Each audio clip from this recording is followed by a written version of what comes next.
ఇక జమ్మూ కాశ్మీర్ పెహల్గాం దాడి నేపథ్యంలో పాక్ దౌత్య సంబంధాలపై భారత్ కీలక నిర్ణయాలు తీసుకుంది.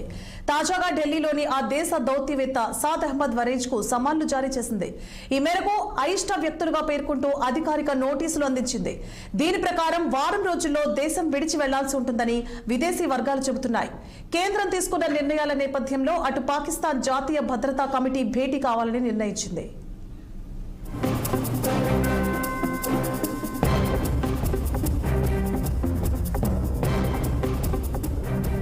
మరోవైపు హస్తినలోని పాక్ హైకమిషన్ వద్ద ఉద్రిక్తత నెలకొంది.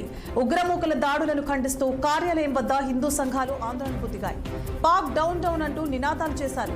కార్యాలయానికి వెళ్లేందుకు యత్నించడంతో పోలీసులు వారిని అడ్డుకున్నారు. అటు పెహల్గాం దాడి తర్వాత పాక్ హైకమిషన్ కార్యాలయంలో సంబరాలు నిర్వహించినట్లు తెలుస్తోంది.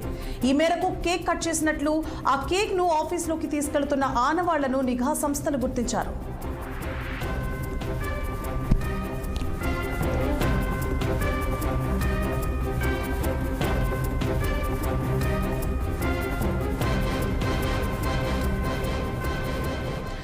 ఇక జమ్మూ కాశ్మీర్ పెహల్గాం దాడి నేపథ్యంలో పాక్ దౌత్య సంబంధాలపై భారత్ కీలక నిర్ణయాలు తీసుకుంది.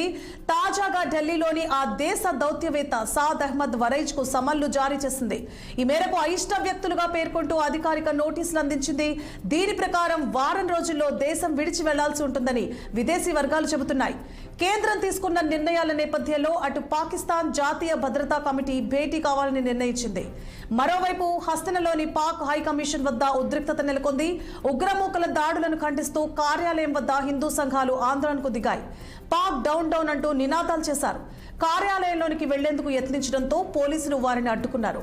అటు పెహల్గాం దాడి తర్వాత పాక్ హైకమిషన్ కార్యాలయంలో సంబరాలు నిర్వహించినట్లు తెలుస్తోంది. ఈ మేరకు కేక్ కట్ చేసినట్లు, ఆ కేక్ ను ఆఫీసులోకి తీసుకెళ్తున్న ఆనవాళ్లను నిఘా సంస్థలు గుర్తించారు.